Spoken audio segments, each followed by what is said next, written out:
All right, I'll try to bounce around here. The question was about conference affiliation. I mentioned all the movement that has gone on, and it says, pretty much everywhere in the country has been a bit dizzy for the average fan. Not only what happened so swiftly behind closed doors. Tell us a little bit about what you see in the landscape and what are the ramifications for Notre Dame. That's what we want to hear. The two big moves we've had in the past 2 years were in a sense foreseeable. A lot of us knew Texas was interested in considering what its options might be. A lot of us knew USC was a little frustrated with the situation. So those two dominoes you always felt were sort of potential movement. Now, did I see USC and UCLA going to the Big Ten? No, not necessarily, but the movement didn't surprise. But those are the big moves, right? Those are the tectonic ones. Yeah, and then they trigger other discussions and other possibilities. I think what we've seen now is the consolidation of power, if you will, in two conferences, the SEC and the Big Ten. So there's a bit of a Big Two, next level 3, and then group of 5 in a way there wasn't prior to this, or won't be when the moves are completed. They don't happen yet, and so that's probably the biggest significance, I think, that the SEC and Big Ten have, at least for now, put themselves in a different position. Yeah, that's very true. And then, again, he's also kind of saying that, those are the tectonic moves, meaning that there's probably not too many tectonic moves left to make, which is kind of obvious. Yeah, I mean, what could they do outside of the ACC splitting apart? And he's not going to, throw that out there in some random town hall in South Bend. I mean, with all due respect to his crowd, he's not going to, I think, break, ACC breaking apart news to them. Well, and again, that would be not a home for his Olympic sports and everything else because they'd have to move. That was the other thing that he got to. Then it went on to talk about. Notre Dame football has remained independent for roughly 135 years. What would trigger a move for Notre Dame to give up football independence? What is the timeline? Give us a sense of the timeline for those triggers or those decisions. And Swarbrick said, we've talked about them a fair amount. One is, do we have a committed broadcast partner who will not only carry all our games, all of our home games nationally, but will compensate us for our media rights in a way that allows us to be competitive? So it starts with the question of media partner. Secondly is our access to the college football playoff. Do we as an independent retain adequate access? I think we proved conclusively in the past 8 years that we've had it. Both those things will play out over time. I can't predict how much time. And then at another point, he did mention that part of that would be, when he said at point in time, the follow-up was, well, do you think that's 1 or 2 years? He said, I think the CFP will be resolved as to what's next within that time frame, 1 to 2 years.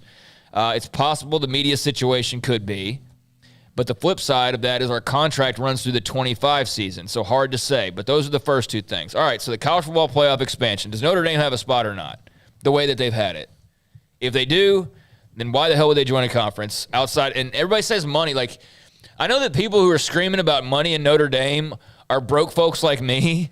We're talking about Notre freaking Dame here. I mean, we're not talking about somebody who's starving for money. And I understand that there is that difference between $100 million and $1 billion. But there is a cutoff to where you're Notre Dame and the luxury of being an independent. You have so much that you don't really have to sacrifice your identity, basically, as an independent for another, chunk of change. But everybody seems to think they just can't turn down the money. They can't turn down the money. It's too much money. And if that's the only reason you have for them doing this, then I'm just not buying that all the way. I'm really not. Money comes with strings, right? Yeah. Right now, they live a no-strings existence. And they get all the money. They don't have to share anything. NBC cuts them a check, and they keep it. It's not like they cut Notre Dame a check, and then Notre Dame has to cut it 10 ways. Notre Dame keeps it. So that's a luxury that right now they would have to be bought off of. And if they get bought off of it, are they going to like that? And I also wonder, too, if they are so coveted and so strong and so powerful that they are the only school that you could say for sure the Big Ten would just open its doors for right now. Why? Because they would be the school to increase value, right? If they're so strong that they can increase the value overall for 16 total schools, then what could they do by themselves in this new deal? That's what doesn't make sense to me either. That they're so strong, they would be the only logical candidate to come in and increase the value of a 17-team conference, right? With the LA schools coming in, and then Notre Dame. They're strong enough to do that, but they can't stand on their own two legs in the future as an independent?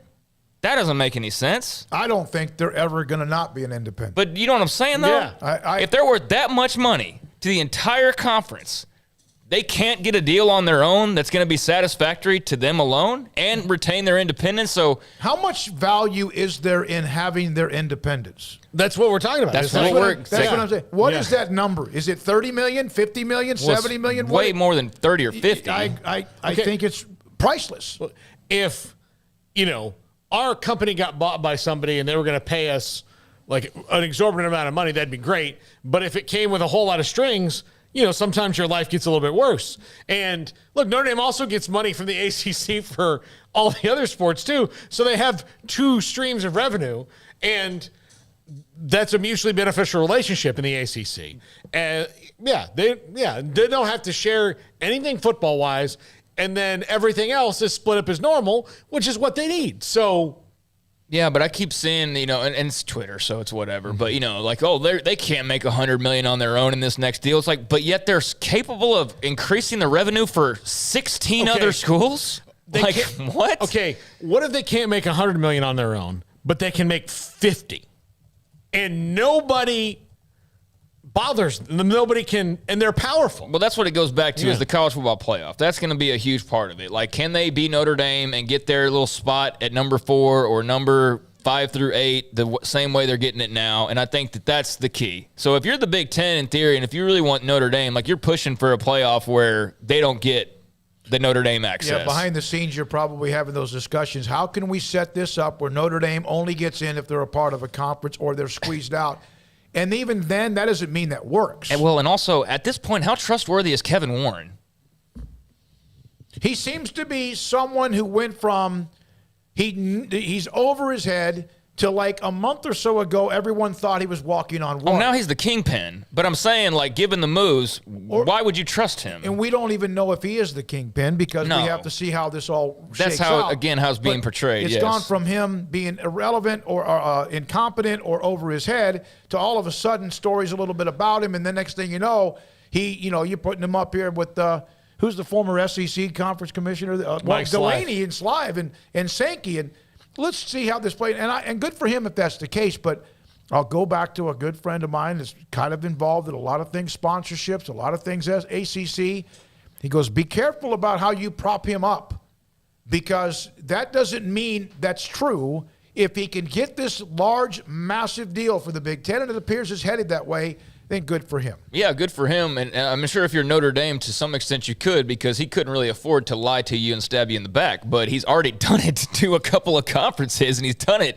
So I would just be a little leery of trusting every word that's said. And, yeah, that's where it also comes into play on the whole 100 million thing and everything else that's been said that no one's really fact-checked, quite frankly, that if we start to look into, like, maybe that was close to accurate, but not quite. But it played better in the media not being quite as accurate. So, yeah, I got a little eyebrow raised over just kind of everything at the moment. But, yeah, obviously the college football playoff situation will be significant. He thinks that will be resolved in the next 1 to 2 years.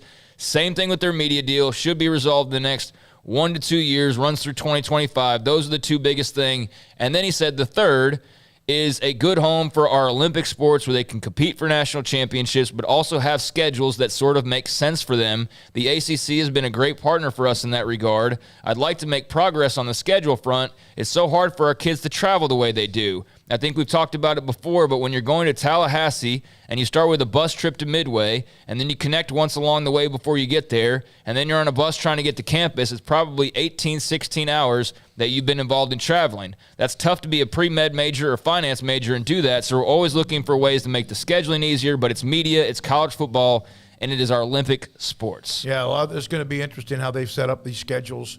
They're doing that now. West Virginia has to go west almost all the time. That's why it's good for them with Cincinnati and West Virginia. I mean, with UCF and whoever else we know down the road that is a part of it. And then again, you also hear the argument, no one cares about that. It's all about how much money you can make. No, I think there are still some that are a part of wanting to make sure that the mission statement, even though it's, college football used to be a nonprofit, right, Paul? It was. Now it's not. Guys, teams, programs, schools making lots and lots of money. I still think there is still the core value of what is a student athlete, even though I usually I lose that argument. There absolutely is. Have they been used and abused over time? Yeah, absolutely. Does that need to change? Is it overdue? Yeah, absolutely. But, man, I am so glad I have not completely thrown out all core values to think that it's just everything's all about money all the time. I understand that's the way it's perceived. I understand some people really believe that, but that's not entirely true. Does it make your life better? Yeah, it can. But, man, there is more to life than the dollar bill. I mean, there really is, and I just feel for people that don't see through that. Because there's clearly a lot that just think every decision's money-based. And look, a lot of times it is. There's no doubt. A lot of college sports, absolutely it is. But I do think that a Jack Swarbrick could take $20 million less to better ensure the life for his athletes, and everybody still eats just fine. He doesn't have to take every dollar that he finds on the sidewalk. You know what I mean? Yep. Well, and